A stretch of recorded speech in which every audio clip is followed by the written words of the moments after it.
फाइलहरू खोल्ने दिशामा सरकार जाओस्। 4G टेलिफोन सेवाको काण्डलाई छानबिन गर्न न्यारो बोडी ओम्नी अमेरिकाबाट आएको स्रोत नभएको 40 करोडको काण्ड, मोहराको टेप काण्ड, क्यान्टनमेन्ट घोटालामा 8,460 जना लडाकुको नामै नभएका लडाकुको अरबौं रुपैयाँ वर्षौंसम्म हिनामिना गर्ने काण्ड, बुढी गण्डकीको जलविद्युत काण्ड, मानव तस्कर सहित जोडिएको विषय अगाडि आएको छ। सम्पूर्ण रूपमा देश यसमा केन्द्रित भएर यो विषयलाई निष्कर्षमा पुर्याइनुपर्छ। भ्रष्टाचार गर्नेहरूलाई 3 पुस्ते सम्पत्ति हरण गर्ने आजीवन कारावास ठोक्ने कानुन यही सदनबाट आजका दिनबाट पार्टी पंक्ति सिद्धान्त नम्बर लागू गरौँ। र अरू जतिजनाको पनि नाम आएको छ त्यो को चाहिँ दोषी हो को चाहिँ होइन यो चाहिँ प्रश्नका साथ आउनुपर्छ। माननीय सदस्य श्री ज्ञानबहादुर शाही। सम्माननीय समय 3 मिनट।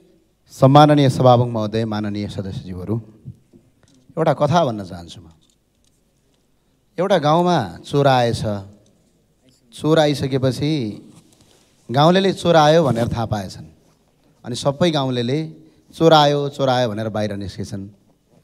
अनि चोर चाहिँ पछाडिबाट भागेर जहाँ गाउँलेले चोर आयो भने त्यो भिडमा मिसिएछ। फेरि त्यसपछि त्यहीँबाट उसले चिच्याउन थालेछ, चोर आयो भनेछ। गाउँलेलाई थाहा भएनछ कि उहाँहरूकै भिडमा त्यही चोर पसेको थियो। अहिले भ्रष्टाचार विरुद्धको आन्दोलन जो सडकमा भइरहेछ, स्वयं भ्रष्टाचारीका आरोप लागेका आरोपीहरू भ्रष्टाचार विरुद्धको आन्दोलनमा भ्रष्टाचारी मुर्दाबाद भन्दै हिँडेका छन्। यसले अहिले होइन 34 वर्षदेखि यही प्र्याक्टिस भइरहेछ। भ्रष्टाचार विरुद्धका कुराहरू उठ्छन्, स्वयं भ्रष्टाचारका आरोपीहरू भ्रष्टाचारका विरुद्धको आन्दोलनमा जान्छन्। र भ्रष्टाचार भनेको सिर्फ पैसाको चलखेल होइन, यो देशको कानुनलाई मिच्नु पनि भ्रष्टाचारको एउटा अर्को नमुना हो। भ्रष्ट भनेको भ्रष्ट आचरण हो। त्यो भएको हुनाले म कहिलेकाहीँ यो सडकमा उठेका आन्दोलनलाई हेर्दाखेरि मलाई आफै दिक्क लाग्छ, किनभने यस्ता प्रवृत्तिका आन्दोलनले भ्रष्टाचारलाई न्यूनीकरण होइन कि भ्रष्टाचारलाई धन थप संरक्षण गर्दछन्। र अर्को एउटा कुरा म भन्न चाहन्छु, एउटा कुराले ठिक्क कामले दिक्क भएको छ यो संसद। ल आज यो संसदमा सबै माननीयहरू हुनुहुन्छ। यो देशमा भ्रष्टाचारलाई निर्मूल बनाउने कानुन बनाउने यदि कोही थलो हो भने यही सदन हो, तपाईँ हामी माननीयज्यू मात्रै हो। यहाँभन्दा अन्त कहीँ पनि ठाउँ छैन। तर भ्रष्टाचारलाई निर्मूल पार्नका लागि अहिले बन्दै गरेको कानुन या बनिसकेको कानुनलाई पनि म्याद हदबन्दी भनेर 5 वर्ष मात्रै तपाईँको छानबिन गर्न पाउने भनेर यही सदनबाट गएको छ। हामी सडकमा होइन कि यही सदनमा के तपाईँहरू तयार हुनुहुन्छ? म आज नाम भन्न चाहन्छु। ल तयार हुने हो भने तपाईँहरू तयार हुनुहोस्। ल सुडान घोटाला काण्डको छानबिन गर्न, लाउडा घोटाला काण्ड छानबिन गर्न, चेज एयर काण्ड छानबिन गर्न, चाइना साउथ वेस्ट काण्ड छानबिन गर्न, एयरबस काण्ड छानबिन गर्न, वाइट बडीको छानबिन गर्न, 33 किलो सुन काण्ड छानबिन गर्न, एनसेललाई छानबिन गर्न, चमेलिया जलविद्युत आयोजनाको भ्रष्टाचार छानबिन गर्न, 4G काण्डको 4G टेलिफोन सेवाको काण्डलाई छानबिन गर्न, न्यारो बोडी ओम्नी अमेरिकाबाट आएको स्रोत नभएको 40 करोडको काण्ड, मोहराको टेप काण्ड, क्यान्टनमेन्ट घोटालामा 8,460 जना लडाकुको नामै नभएका लडाकुको अरबौं रुपैयाँ वर्षौंसम्म हिनामिना गर्ने काण्ड, बुढी गण्डकीको जलविद्युत काण्ड, त्यति गरेर लाइसेन्स छपाई कमिसन काण्ड, ललिता निवास प्रकरण, नक्कली भुटानी शरणार्थी नेपाल ट्रस्टको जग्गाको प्रकरणमा तपाईँको काण्ड, सीसीटीभी फुटेज काण्ड, 25 मेगावाटको सोलर ठेक्का काण्ड, नेपालकै पहिलो जुट मिलको तपाईँको जग्गाको प्रकरण काण्डमा के तपाईँहरू साँच्चै भ्रष्टाचारका विरुद्धमा लड्ने हो भने पार्टी पंक्ति दल सिद्धान्तभन्दा माथि उठेर कानुन बनाउन तयार हुनुहुन्छ भने ल आज म हेर्न चाहन्छु, हात खडा गर्नुहोस् न। ल गर्नुहोस् खडा, हुनुहुन्छ कोही? त्यही भए हुनाले मैले अहिले पनि भन्न चाहन्छु, यसो नगरौँ। कृपया तिमी हेरे जस्तो गर्नु म देखे जस्तो गर्छु, तिमी खेदे जस्तो गर्नु म दौडे जस्तो गर्छु। यस्तो प्रवृत्तिले भ्रष्टाचारलाई न्यूनीकरण गर्दैन। भ्रष्टाचारलाई न्यूनीकरण गर्ने, भ्रष्टाचार गर्नेहरूलाई 3 पुस्ते सम्पत्ति हरण गर्ने आजीवन कारावास ठोक्ने कानुन यही सदनबाट आजका दिनबाट पार्टी पंक्ति सिद्धान्त नम्बर लागू गरौँ। हामीले कानुन बनाएर त्यसपछि कारबाही गर्न कसले रोक्छ? कसैले रोक्दैन। त्यही भएर सडक आन्दोलन भन्दा संसद आन्दोलन गरौँ, संसदमा एकजुट भएर अगाडि बढौँ, म यही भन्न चाहन्छु। र साथसाथै सम्पूर्ण माननीयज्यूहरू अनुरोध छ, हामी सम्पत्ति देखाइदिउँ न, हाम्रो चुनावी खर्च देखाइदिउँ न। एकछिन तपाईँको भ्रष्टाचारका काण्डमा कहीँ न कहीँ हामी यही संसदभित्र भएकै व्यक्तिहरूको नाम जोडिएको छ। अर्थात् आफ्नो नाम नजोडे पनि आफ्ना आसेपासेको नाम जोडिएको छ, आज यो देश मान्यज्यू, समय सकिँदैछ। भ्रष्टाचारले व्यक्त भएको छ, भ्रष्टाचार मूल आक्रान्त छ। त्यही भएर सडकमा होइन सदनबाट कानुन बनाऊ। यति भन्दा बिदा हुन्छ। हस्, धन्यवाद बोल्न दिएको सभामुख महोदयज्यू। अब माननीय श्री नवल किशोर शाह सुदी 3 मिनट।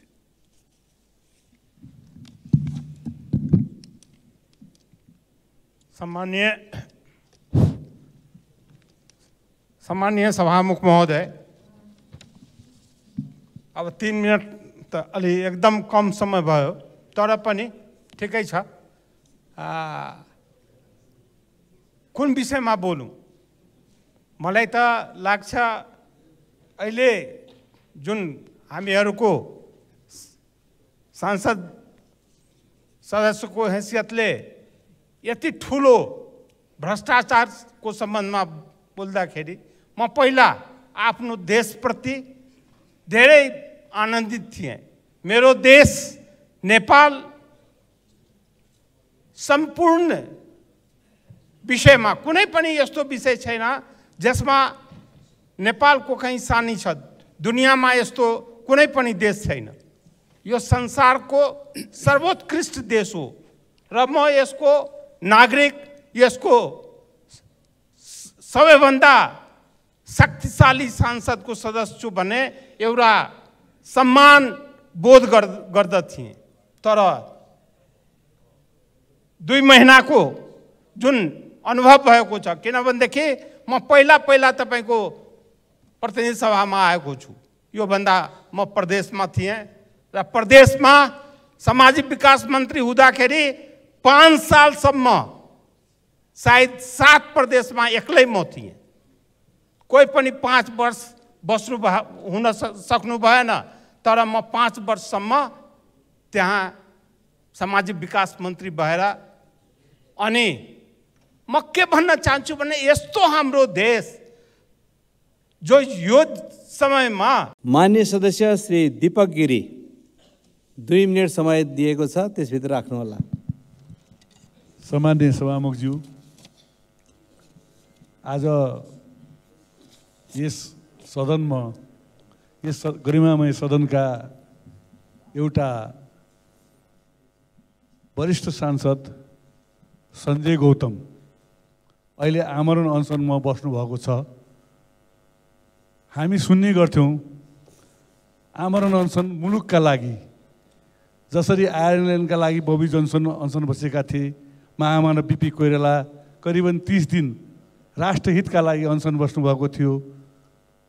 तमाम अनसन बस्नेहरू राष्ट्रका लागि बस्नु पर्ने थियो। आज आएर यही गरिमामय सदनका सांसद सञ्जय गौतम आफ्नो क्षेत्रको, आफ्नो मुलुकको केही चिज पनि यो सदनमा उनले पटक पटक कुरा राख्दा पनि सरकारले वास्ता नगरेर आज जब्ती पुल मुनि आमरण 15 सूत्रीय माग राखेर आमरण अनसन बसेका छन्। यो अब कर्मशः मैले भनौँ, यो मुलुकका धेरै चिजहरू जो बन्नुपर्ने नजिकै नगरकोटको बाटो बन्दैन, जब्ती पुल को पप्पू यादव भन्ने निर्माण व्यवसायले बनाएको त्यो 7 वर्ष भयो बन्दैन। उदयपुरको तिजुगा पुल बन्दैन, सङ्खुवासभाको अरुण पुल बन्दैन। यस्ता तमाम दाङकै कोठरी डुरुवा पुल बन्दैन, 4 लाइन बाटो बन्दैन। अब सुरुवात भयो, आमरण अनसन भएपछि पनि सरकारले आँखा लगाउँदैन। अब हेर्नुहोस्, आज 3 दिन भयो सांसद सञ्जय गौतम अनसन बस्नुभएको। भोलि हामी सुन्नु नपरोस् नारायण खड्का त्रिजुगाको पुलमुनि बस्नुभएको छ भनेर, पर्सि दीपक खड्का अरुणको पुलमुनि बस्नुभएको छ भनेर सुन्नु नपरोस्। म आदरणीय सम्मान्य सभामुख मार्फत यो नेपाल सरकारको आँखा खुलोस्, न कि फेरि भोलि यस्तो कुरोमा संवेदनशील हुनुपर्छ। धेरै आमरण अनसनकर्ताहरू, अघि मैले बबी जोन्सनको नाउँ लिए, तिनीले आयरल्यान्ड। माननीय सदस्य श्री ठाकुर प्रसाद गैरे। सभामुख महोदय,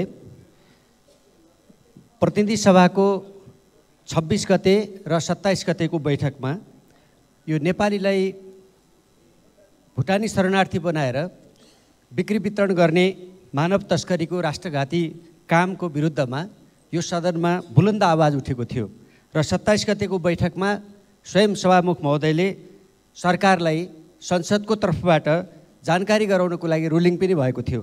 तर आजको कार्यसूचीमा पनि मैले सरकारले यस विषयमा यो सार्वभौम सदनलाई जानकारी गराउने कार्यसूची मैले देखिनँ। म माननीय सभामुखज्यूको गम्भीर ध्यानाकर्षण गर्न चाहन्छु र भन्न चाहन्छु, यस्तो जघन्य विषयमा, यस्तो अपराधजन्य विषयमा आजसम्म सरकारले यो सार्वभौम सदनलाई आएर यस्तो भएको छ, यति प्रगति भएको छ, हामी यो गर्दैछौँ भनेर भन्न के कारणले चाहिँ समस्या भइरहेको छ। आज देशव्यापी रूपमा यो भ्रष्टाचारका विरुद्धमा सिङ्गो देश आन्दोलित छ, अन्तर्राष्ट्रिय जगतको ध्यानाकर्षण भएको छ, संसद चलिराखेको छ र सरकारले अहिले पनि यसको अनुसन्धानमा ढिलासुस्ती आलताल गरिरहेको छ र जनतालाई यसको निष्पक्ष छानबिन हुन्छ भन्ने कुरामा विश्वास छैन, कारबाही छैन।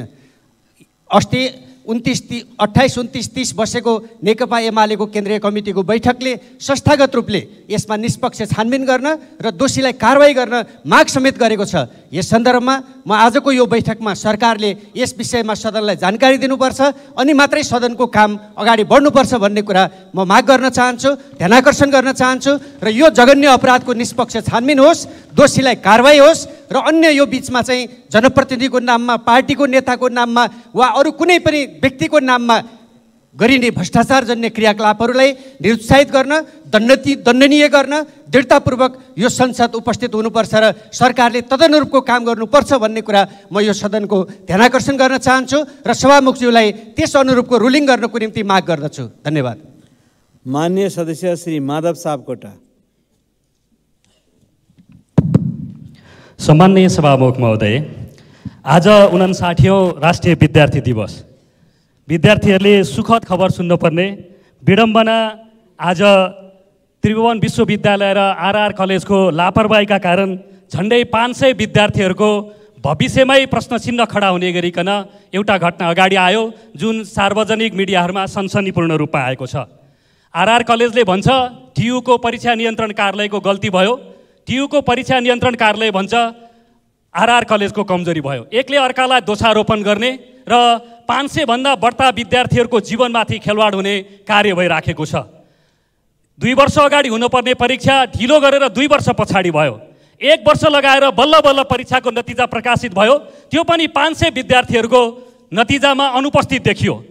र के समेत आएको छ सञ्चार माध्यममा भने आन्तरिक रूपमा विषय शिक्षकले दिएको अङ्कमा समेत तलबितल गरियो र फेरबदल गरियो भन्ने जस्ता प्रकारका आरोपहरू समेत लागेर समाचार प्रकाशित भएका छन्। र यसबीचमा ती विद्यार्थीहरूले छात्रवृत्ति लगायतका अरू प्राप्त गर्नुपर्ने अवसरहरूबाट वञ्चित रहन सक्ने एउटा खतरा उत्पन्न भएको छ। त्यसैले म सम्मान्य सभामुख मार्फत सरकार र सम्बन्धित निकायहरूको ध्यान आकर्षण गराउँदै यो घटनाको गम्भीर रूपमा छानबिन गर्दै दोषी उप गम्भीर कारबाहीको माग राख्न चाहन्छु। साथै भ्रष्टाचारका बारेमा सिङ्गै देश र अन्तर्राष्ट्रिय जगत बहसमा छ।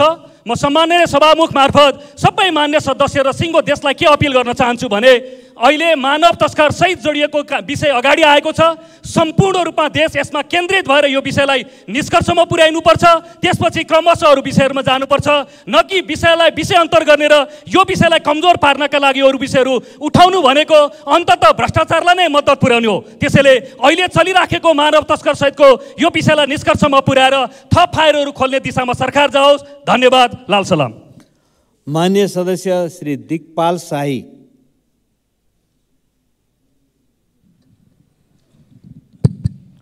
सम्माननीय सभामुख महोदय, यही वैशाख 27 गते दैलेख जिल्ला 28 नगरपालिका वार्ड नम्बर 6 को मूल्यबाडा सामुदायिक वनमा आगलागी भएको र उक्त आगलागीबाट सोही वार्डका 10 जना दलित परिवारका भैरे बिक, नवीन बिक, पर्ज बिक, मैना बिक, छत्र बिक, वसुन्धरा बिक, मोतीराम कामी, जयकला बिक, मिना बिक र जुना बिक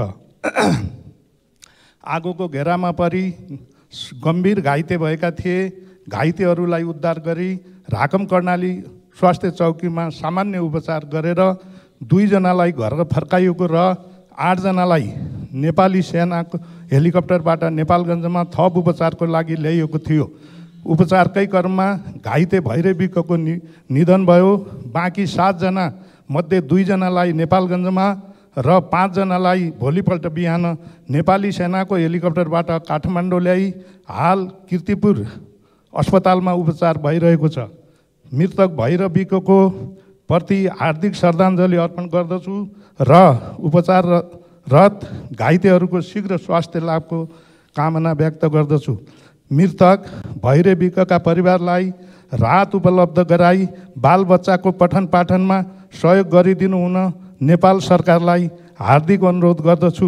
घटनामा परि गम्भीर घाइते भएका सम्पूर्णको उपचार नेपाल सरकारले निःशुल्क गराउन माग गर्दछु। सभामुख महोदय, 28 नगरपालिका 3 मा 100 शय्याको शिक्षण अस्पताल तथा ट्रमा सेन्टर निर्माणको लागि स्थानीय जनताले निःशुल्क 50 रोपनी जग्गा कर्णाली स्वास्थ्य विज्ञान प्रतिष्ठानको नाममा दिएका छन्। सो ठाउँमा अस्पताल निर्माण भएमा न त भैरव विक जस्ता घाइतेको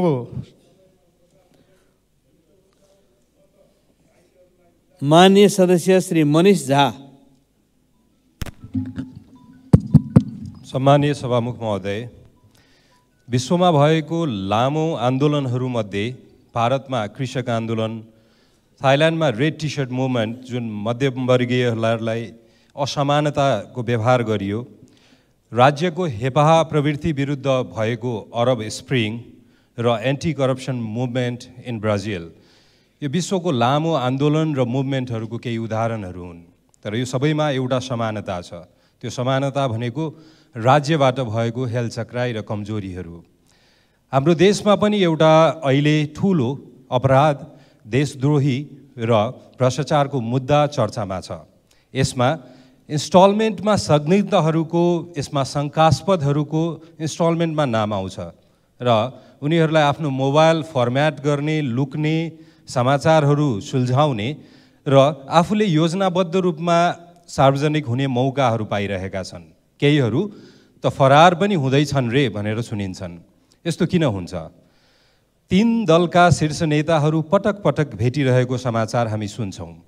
देशमा केही आपत परेको बेलामा बाढी, पहिरो, भूकम्प वा केही अन्तर्राष्ट्रिय जगतसँग सम्बन्धित विपद परेको बेलामा त नेताहरू यति तारमतार भेटिरहेको समाचार त सुन्दैन थियौँ हामी। अहिले किन सुनिन्छ? अहिले किन उहाँहरूको त्यसमा त्यति आकर्षण देखिएको छ? त्यसैले यो सम्भावित व्यक्तिहरू, संदिग्ध व्यक्तिहरू भाग्न पाउने मौका पनि नपाऊँ र यसमा सम्बन्धित समाचारहरू, यो आशंकाको घेरामा रहेका व्यक्तिहरूको नामाकरणहरू इन्स्टलमेन्टमा पनि बाहिर नआओस्। यसलाई एउटा प्याकेजमै बाहिर लिएर आएर सबैलाई, शङ्कास्पद व्यक्तिहरूलाई घेरामा राखेर यसको उपचार गरियोस्। अन्यथा हामी के अरू देशमा भएको जस्तै लामो आन्दोलनहरूको लागि तयारी गर्दैछौँ? त्यसको लागि राज्य तयार छ भने त्यो आन्दोलन गर्नको लागि हामी पनि तयार छौँ। यदि हाम्रो आवाज सुनिँदैन भने, यसलाई समाधान गरिँदैन भने, तसर्थ यसलाई गम्भीरतापूर्वक हेरियोस् र अरू जतिजनाको पनि नाम आएको छ, त्यो को चाहिँ दोषी हो, को चाहिँ होइन, यो चाहिँ प्रश्नका साथ आउनुपर्छ। किन सबैजना एउटै ब्रसले पेन्ट भएको हुन्न। मान्छेले आफ्नो आफ्नो राय हुन्छ, कसलाई मनपर्छ, कसलाई मन पर्दैन, द्याट्स यो पर्सनल बिजनेस। तर कसैको क्यारेक्टर असासिनेसन गर्ने भन्दा अगाडि 1000 चोटि सोच्न चाहिँ म अनुरोध गर्न चाहन्छु। र जुन यो भुटानी नक्कली भुटानी शरणार्थी एउटा यो काण्ड छ, यो देशको लागि सबभन्दा लजास्पद काण्ड मलाई पनि लागेको छ। हुन त हाम्रो देशका चेलीबेटीहरू रोज बेचबिखनमा परेका छन्। त्यसतर्फ पनि सरकारको ध्यानमा आकर्षित गर्न चाहन्छु। र कस्तो परिस्थिति होला त हाम्रो देशको, आफ्नो नागरिकता भएकोहरूले पनि त्यागेर म चाहिँ अर्को देशको नागरिक भनेर जाने बाध्यता हुने सिचुएसन तिनीहरूको कस्तो होला, त्यो कुरालाई पनि हामीले एड्रेस गर्नुपर्छ। यो मात्रै खालि यो पार्टी राम्रो कि त्यो पार्टी राम्रो, यो ठुलो कि त्यो ठुलो भनेर यहाँ कोही हामी ठुलो हुने छैनौँ। देशको लागि हामीले काम गरेर देखाउँ। र यो जुन ह्युमन ट्राफिकिङको एउटा यो ग्लोबल एउटा पेन्डेमिकै जस्तो छ, यसमा नेपालको एउटा नराम्रो नाम छ। यहाँबाट धेरै चेलीहरू ट्राफिक भएर जान्छन्। त्यसको लागि चाहिँ म सभामुखज्यूलाई आग्रह गर्न चाहन्छु कि हामीले एउटा स्पेशल कमिटी अन ट्राफिकिङ बनाऊँ र जति पनि ट्राफिकर्सहरू नेपालमा एक्टिभ छन् त्योभन्दा राम्रो काम सरकारले गरेर देखाओस्, किन हामीले रोक्न सक्छौँ तर हाम्रो कुनै त्यतातिर इन्टेन्सन नै देखिन्न। सम्मानित श्रमको राम्रो व्यवस्था गरौँ र यो एक्सप्लोइटेटिभ श्रममा जाने जुन चाहिँ एउटा हाम्रो कन्ट्रीमा ट्रेन्ड छ त्यसलाई चाहिँ रोक्न पनि म अनुरोध गर्न चाहन्छु। र अन्तमा फेरि पनि यो भुटानी शरणार्थी केसको जुन फेक टेप मेरो नाममा बनाइएको थियो त्यसको सत्य तथ्य चाहिँ चाँडै नै उजागर गर्न म भन्दा आतुर कोही छैन यो केसलाई, यसको यो फाइनल रिपोर्ट आओस् भनेर। यसको लागि म फेरि पनि आग्रह गर्दै आफ्नो भनाइ राख्न दिनुभएकोमा धन्यवाद भन्न चाहन्छु। धन्यवाद। माननीय सदस्य श्री रघुजी पन्त, समय 7 मिनेट। त्यस पछाडि माननीय सदस्य देवेन्द्र पौडेल।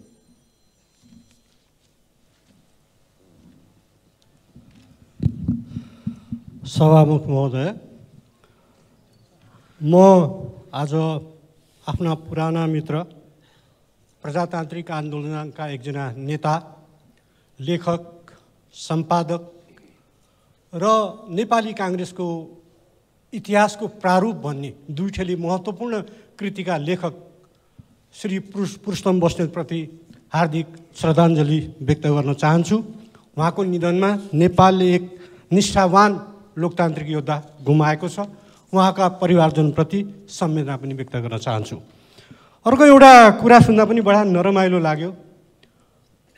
सत्तारूढ गठबन्धनको सबभन्दा ठुलो पार्टीको सांसदले पुलमुनि गएर अनसन बसेर संसद चलिरहेको बेला संसदमा अनुपस्थिति देखाउनु आफैमा बडा नमिठो घटना हो। म यो घटनाप्रति चिन्ता व्यक्त गर्न चाहन्छु। अनसन बस्ने सांसदप्रति आफ्नो ऐक्यबद्धता व्यक्त गर्न चाहन्छु। सभामुख महोदय, म अब आफ्नो मूल विषयमा आउँछु। आज बिहान म 24 गतिको कान्तिपुर र यो जेठ महिनाको हिमालमा कनक दीक्षितको लेख पढिरहेको थिएँ।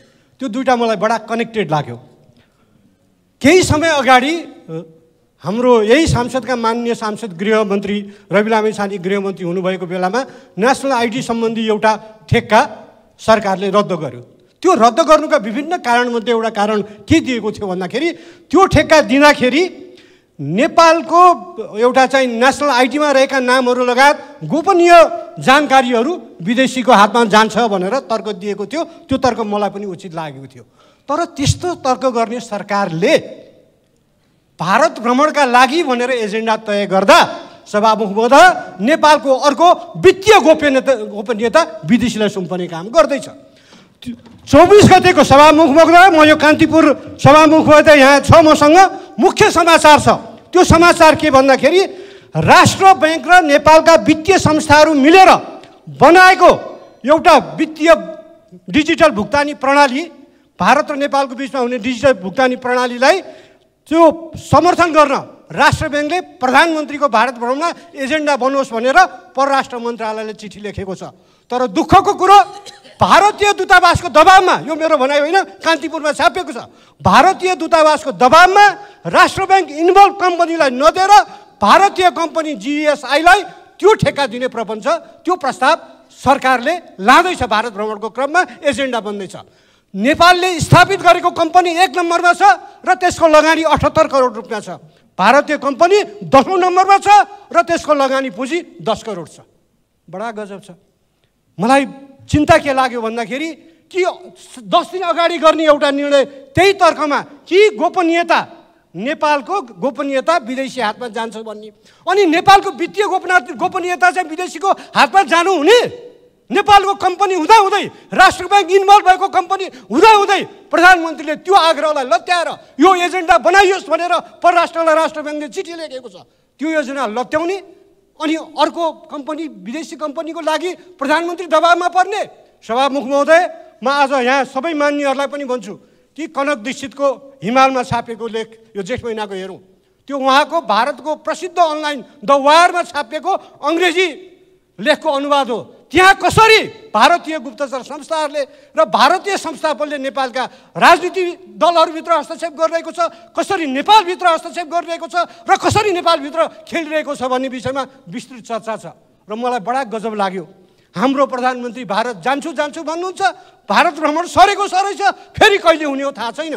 तर नेपालको प्रधानमन्त्रीलाई भारत आउन नदिएर पर्खाइराख्दाखेरि राजालाई चाहिँ उत्तर प्रदेशमा स्वागत गरिएको छ र त्यो स्वागत गर्ने सन्दर्भमा त्यहाँका मन्त्री, मुख्यमन्त्री र मन्त्रीहरूले, नेताहरूले जे बोलेका छन् त्यो अत्यन्त आपत्तिजनक छ। सभामुख महोदय, यही हो के भारतको प्रधानमन्त्रीलाई आउन, के अरे भारतमा नेपालको प्रधानमन्त्रीलाई आउन नदिने, तर नेपाली जनताले हटाएको राजालाई प्रधानमन्त्रीको सट्टा स्वागत गर्ने र प्रेसर डिप्लोमेसी, यो ओल्ड डिप्लोमेसीमा चलन चल्तीको शब्द हो, दबावको कूटनीति, प्रेसर डिप्लोमेसी। के एजेन्डा मेरो पुरा गर्छौ, त्यो एजेन्डा तिम्रो एजेन्डा तिमीले बोकेर आउने एजेन्डामा कार्यसूचीमा पर्छ कि पर्दैन, अनि मात्र म भारतमा तिमीलाई स्वागत गर्छु भनेर त्यसको सट्टा दबाब दिन राजालाई भारतमा स्वागत गरियो, बोलाइयो पूर्व राजालाई। त म भन्छु सभामुख महोदय, म प्रधानमन्त्रीलाई आग्रह गर्न चाहन्छु, यो प्रेसर डिप्लोमेसीमा नेपालको सरकार पर्नु हुँदैन, नेपालको प्रधानमन्त्री पर्नु हुँदैन। हाम्रा पुर्खाले यो मुलुक, म गर्वका साथ भन्छु, 3500 वर्षको इतिहास भएको यो मुलुक आजसम्म कहिले पनि पराधीन भएको छैन। तर आजको भारत त ब्रिटिसले एकीकरण गरिदिएको सन् 1947 पछि बनेको भारत हो। भारतको इतिहास पढौँ हामी, त्यहाँ एकीकरण हुने बेलासम्म पनि झन्डै 500-550 राजा रजौटा थिए। तर पृथ्वीनारायण शाहले एकीकरण गरेको यो मुलुक, त्योभन्दा अगाडि मल्लहरूले एकीकरण गरेको यो मुलुक, त्योभन्दा अगाडि लिच्छवीहरूले एकीकरण गरेको यो मुलुक आजसम्म स्वतन्त्र छ। त्यसैले यो स्वतन्त्र देशको प्रधानमन्त्रीले भारत भ्रमणमा जाँदा देशका एजेन्डाहरू के हुन्, राष्ट्रका एजेन्डाहरू के हुन्, नेपाललाई चाहिएको कुरा के हो, त्यो दबावमा पर्नुपर्छ। बडा दुःखका साथ भन्नुपर्छ सभामुख महोदय कि नेपालको असंलग्न परराष्ट्र नीतिले आफ्नो सन्तुलन गुमाउँदै जान थालेको छ, असन्तुलित हुन थालेको छ हाम्रो परराष्ट्र नीति। हाम्रो परराष्ट्र नीति कहिले यता ढल्किन्छ, कहिले उता ढल्किन्छ। देशको स्वाभिमान, देशको आर्थिक आत्मनिर्भरता र आर्थिक स्वतन्त्रता, त्यसलाई ध्यानमा राखेर, मुलुकको स्वाभिमानलाई ध्यानमा राखेर, देशको सार्वभौमसत्ता र भौगोलिक अखण्डतालाई ध्यानमा राखेर, लिपुलेक, कालापानी र लिम्पियाधुरा फिर्ता गर्ने कुरालाई ध्यानमा राखेर, हाम्रो सीमाको सुरक्षा गर्ने कुरालाई ध्यानमा राखेर, हाम्रो आर्थिक स्वाभिमानलाई ध्यानमा राखेर प्रधानमन्त्रीको भारत भ्रमण सफल होस्। कहिले हुन्छ थाहा छैन, सरै छ, तर पनि त्यो भ्रमणको म सफलताको कामना गर्न चाहन्छु र भारत भ्रमणको क्रममा नेपालको शिर निहुराउने, नेपाललाई अप्ठ्यारोमा पार्ने, नेपालको स्वाभिमान गिराउने कुनै पनि एजेन्डा प्रधानमन्त्रीको कार्यसूचीमा, भ्रमणको कार्यसूचीमा नरहोस्। धन्यवाद। माननीय सदस्य श्री देवेन्द्र पौडेल, समय 7 मिनट। त्यसपछि माननीय सदस्य गणेश पराजुली। सम्माननीय सभामुख महोदय, यति बेलाको अर्थ प्रणाली निकै जटिलतामा, निकै अप्ठ्यारोमा पुगेको छ। यसै प्रसङ्गसँगै देशमा भ्रष्टाचारका विषयहरूमा हामी गम्भीर समीक्षा, छलफल, बहस र आम जनताको भावना प्रकट भएको विशेष अवस्थामा हामी प्रवेश गरेका छौँ। सम्माननीय सभामुख महोदय, हामी देशको अर्थ प्रणाली सुधार गर्ने र लयमा ल्याउने प्रक्रियामा अगाडि बढेका छौँ। चालु 9 महिनामा व्यापार घाटा 17.1% रहेको छ। राजस्व लक्ष्य कुल 14 खर्ब 3 अरब मध्ये 60% पनि नपुग्ने देखिन्छ। आर्थिक वृद्धि चालु वर्षमा आधारभूत मूल्यमा 2.16% र उत्पादनको मूल्यमा 1.86% भएको देखिन्छ। पुरानो ऋणीको सावा ब्याज तिर्न पनि थप ऋण ल्याउनु पर्ने अवस्था सिर्जना भएको छ।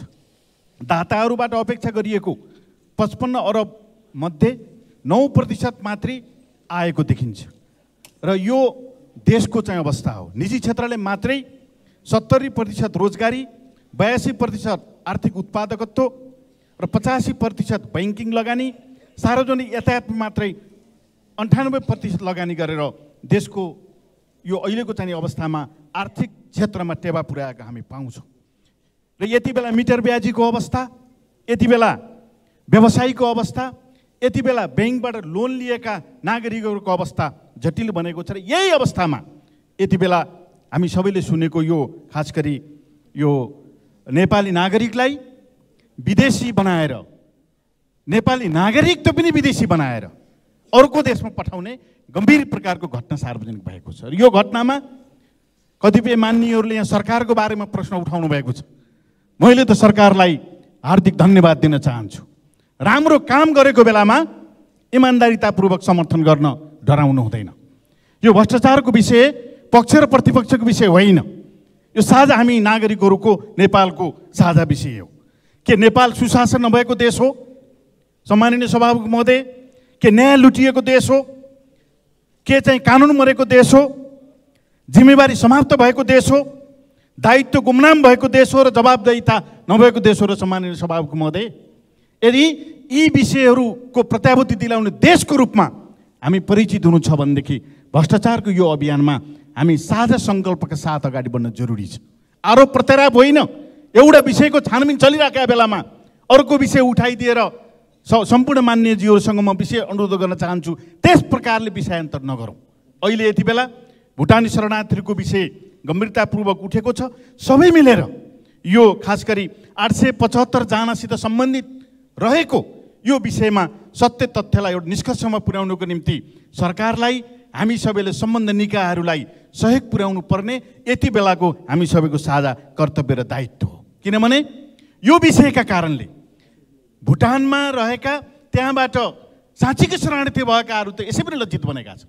त्यसको साथसाथै अमेरिका जस्तो देश पनि हाम्रो देशले के गरिरहेका छ भन्ने कुराको निकै चाहिँ नकारात्मक चित्रण लिएर अमेरिका जस्तो हाम्रो मित्रराष्ट्र पनि पक्कै पनि चासोको रूपमा हेरेको हामी पाउँछौँ। नजिकका भारत र चीन जस्ता देशहरू जसले अहिलेको विश्वमा आर्थिक हिसाबले पनि अरू कयौँ हिसाबले प्रगति गर्दै अगाडि बढेका छन्। ती दुईटा छिमेकी देशको बिचमा हामी छौँ र हामीले हाम्रो देशको राष्ट्रियता, हाम्रो देशको सार्वभौमिकतालाई मध्यनजर गर्दै यस प्रकारका घटनाहरूलाई हामीले ठिक ढङ्गले ल्यान्डिङ गर्नुपर्ने अवस्था रहेको छ। ट्रान्सपरेन्सी इन्टरनेसनलले 2022मा प्रकाशित गरेको प्रतिवेदनमा नेपाल 34 अङ्कसहित 180 देशमध्ये 110 स्थानमा देखिएको छ। यो गम्भीर हो र यसले पनि के कुरो देखाउँछ भनेदेखि हामीले यो क्षेत्रमा सामूहिक सङ्कल्प गरेर अगाडि बढ्नुपर्ने, सामूहिक रूपमा दोषारोपण गर्ने होइन, हामी मिलेर चाहिँ अगाडि बढ्नुपर्ने कुरा यो चाहिँ तथ्याङ्कले पनि प्रष्ट गरेको छ। राजनीतिक नेतृत्व र प्रशासनप्रति नै एक प्रकारको वितृष्णा पैदा भएको छ। भर्खरै बोल्ने मान्यहरूले पनि केही विषयहरू उठाउनु भयो। कतै देशबाट हाम्रो कार्यकारी प्रमुख अरू देशमा भ्रमण जाँदाखेरि कुनै त्यस प्रकारका परिघटनाहरू हुन्छ नि भनेर जुन सचेत बनाउनु भएको छ, म के भन्न चाहन्छु भनेदेखि हावामा बहस नगरौँ, तथ्यमा उभिएर बहस गरौँ र सबै दलसँग सुझाव लिएर मात्रै सम्माननीय प्रधानमन्त्रीले त्यस प्रकारका देशहरूको नेपालको कूटनीति, नेपालको सार्वभौमिकता, नेपालको अखण्डतालाई अक्षुण्ण राख्ने गरी अगाडि बढ्ने विश्वास पनि प्रधानमन्त्रीले यो सदनमा नै पेश गरेर अगाडि जानुहुनेछ। म यो कुरा पनि आशंका नगरिकन बुझ्न म यहाँ अनुरोध गर्न चाहन्छु। त्यस कारणले सम्माननीय सभामुख महोदय, हामी यो छानबिनको प्रक्रियामा रहेको विषयलाई विषयान्तर नगरिकन पहिला पनि उठेका थिए कतिपय कुराहरू, ती कुराहरूको पनि क्रमशः हामी छानबिन गर्नेछौँ। क्रमशः त्यस प्रकारका विषयहरू जस्तो ओम्नी प्रकरण, सेक्युरिटी प्रिन्टिङ प्रेस प्रकरण, बालुवाटार प्रकरण, कहिलेकाहीँ एनसेल प्रकरण, सुन प्रकरण, तस्करी प्रकरण जस्ता विषयहरू छन्, उठेका थिए। यी विषयहरूको पनि हामी छानबिन गरौँला। तर अहिले जसरी चाहिँ नेपालको प्रशासन प्रहरीले सक्रियतापूर्वक यो विषयलाई टुङ्गोमा पुर्याउनको निम्ति पहल कदमी लिएको छ, सरकारले जसरी तदारुकका साथ गृह मन्त्रालय र प्रधानमन्त्री कार्यालयले स्वयं चाहिँ सम्माननीय प्रधानमन्त्री पहल लिनुभएको छ, हामी यो विषयलाई सबैको चाहिँ सहयोग, सबैको चाहिँ मद्दत लिएर निष्कर्षमा पुर्याउनको निम्ति म सम्माननीय सभामुख महोदय मार्फत सम्पूर्ण मान्यजीहरूलाई विशेष अनुरोध गर्न चाहन्छु। नेपालमा अख्तियार दुरुपयोग अनुसन्धान आयोग, राजस्व अनुसन्धान विभाग, सम्पत्ति शुद्धिकरण अनुसन्धान विभाग, राष्ट्रिय सतर्क केन्द्र जस्ता महत्त्वपूर्ण निकायहरू छन्। यी निकायहरू सुस्ताएर बस्नु हुँदैन। यी निकायहरूलाई आवश्यक प्रक्रिया पुर्याएर के कानुनी व्यवस्था गर्नुपर्ने हो यो सदनले, त्यो प्रक्रिया पुरा गरेर यी निकायहरूलाई पारदर्शी, यी निकायहरूलाई सक्रिय, यी निकायहरूलाई जवाबदेहीपूर्ण रूपमा काम गर्ने गरी हामीले अगाडि बढायौँ भनेदेखि यस प्रकारका उठेका कुराहरूलाई हामीले टुङ्गोमा पुर्याउन सक्छौँ। त्यस कारणले सम्माननीय सभामुख महोदय, यो भुटानसित शरणार्थी प्रकरणसित जोडिएका विषयहरूमा कानुनी हिसाबले दोषी नउम्किने गरी, दोषी कुनै पनि हालतमा नउम्किने गरी र यो सङ्गठित अपराध हो, राज्य विरुद्धको अपराध हो, यो मानव बेचबिखनसित सम्बन्धित अपराध हो, यो चाहिँ खास गरी सम्पत्ति शुद्धिकरण र कृत्य ठगीसित सम्बन्धित अपराध भएको हुँदाखेरि यो चाहिँ अपराधलाई निष्कर्षमा पुर्याउनको निम्ति यो सदनमा ऐक्यता प्रकट होस् र नेपाल सरकारले तदारुकका साथ निष्कर्षमा पुर्याओस् र हामी कसैले पनि पूर्वाग्रह नराखिकन उठेका विषयहरूलाई निष्कर्षमा पुर्याउनको निम्ति अगाडि बढौँ। यही विषय सम्माननीय सभामुख महोदय मार्फत राख्दै मेरा संक्षिप्त बनाइ अन्त गर्न चाहन्छु। धन्यवाद। माननीय सदस्य श्री गणेश पराजुली, समय 4 मिनट। त्यस पछाडि माननीय सदस्य ज्ञानबहादुर साई। सम्माननीय सभामुख महोदय, लोकतन्त्रको भावना र मर्मसँग व्यथित र भ्रष्टाचारसँगै रहन कदापि सक्दैन।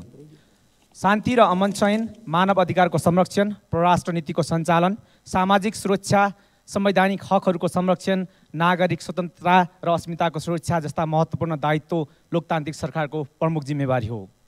कानुनी राज्यमा व्यक्तिले अपराध गरेमा कानुनको निर्मम प्रयोग गरेर अपराध र अपराधीलाई न्यायको कठघरामा उभ्याएर दण्डित गराउनु कानुनी राज्यको न्यूनतम दायित्व हो। तर यहाँ नेतृत्वमा रहेकाले नै राजनैतिक तथा राज्य शक्तिको चरम दुरुपयोग गरेर यसको ठिक उल्टो आचरण देखाइरहेको अवस्था छ।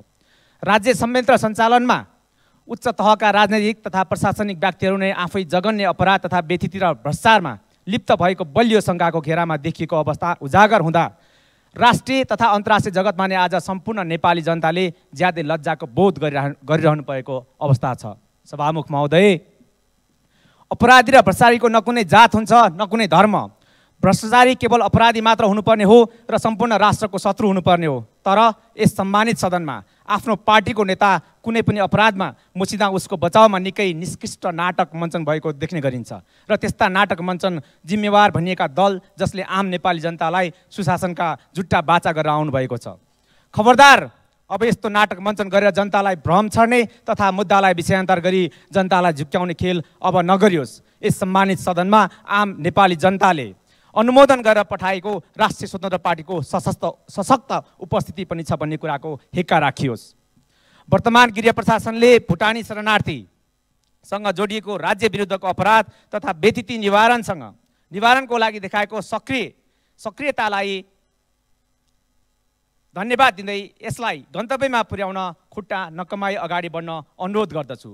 तर अझै पनि शङ्कास्पद उच्च ओहदामा रहेका सबै व्यक्तिहरूको अनुसन्धान गर्नमा, पक्राउ गर्नमा अलमल र ढिलासुस्ती भइरहेको महसुस गरिरहेको वर्तमान अवस्थालाई अनुसन्धान गर्नमा, पक्राउ गर्नमा र अलमल र ढिलासुस्ती भइरहेको महसुस गरिरहेको वर्तमान अवस्थालाई चिर्दै आम नागरिकलाई विश्वास दिलाउनु अनुसन्धानमा संलग्न प्रहरी अधिकृतहरूको जिम्मेवारी हो।